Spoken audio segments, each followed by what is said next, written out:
been playing a lot of Alien 3 games lately. Like I've just beat the Sega Mega Drive slash Genesis version, which I've already reviewed last week or the week before. The Mega Drive slash Genesis version of Alien 3, which I beat. Now I've just beat the Super Nintendo version of Alien 3. It's a completely different game.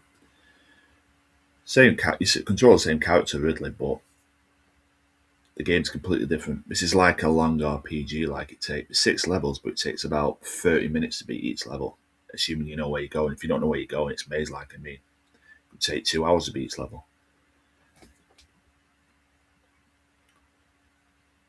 When I got to the last level, I admit I had to use a guide. The first few levels I figured out my own, but when it started getting too hard, and I had to look at a guide on the internet. But I beat the game. I beat this game. Would I go for it again? No, I don't. I prefer it to the Mega Drive slash Genesis version.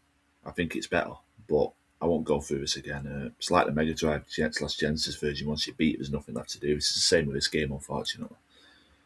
But I will say something for an LJN game. You can see the little rainbow right there, LJN. It's not a bad game. Not a bad game. It's better than the Mega Drive slash Genesis version, in my opinion. And that version wasn't made by LJN, so it says something, doesn't it? A pretty good LJN game.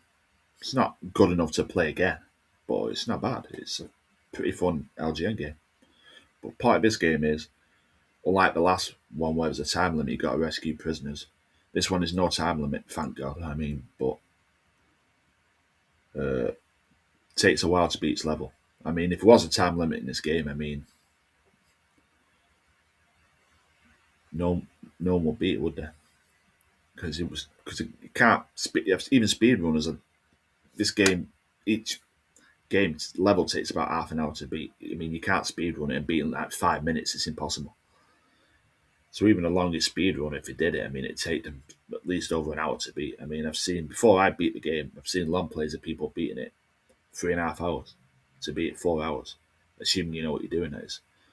But yeah, I beat the game. I admit the game took me about 4 or 5 days to beat, but I beat the game. The 6 stages, once you beat all 6 stages, the game's over.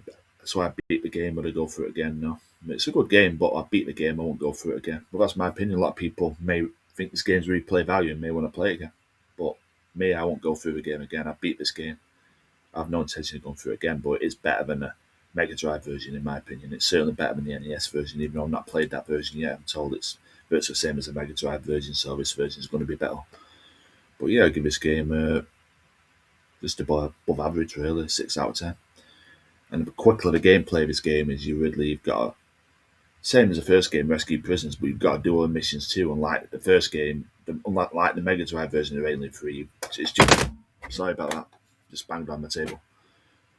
But unlike the Mega Drive version where you just rescue prisoners and then get the exit, this game you've got to rescue prisoners, repair wires, do other random stuff. And then each level gets harder. Obviously, the enemies get more aggressive, but it's the same enemies apart from different color enemies. There's always health power ups you can pick up. You've got to make sure you don't waste them. Like there can be loads at a time. You don't want to pick them all up at once. That'd be stupid. But yeah, I beat the game. It's a pretty fun game. 6 out of 10, but not replay value. A 6 out of 10. I beat it. Never play it again. No. Now on to the next game.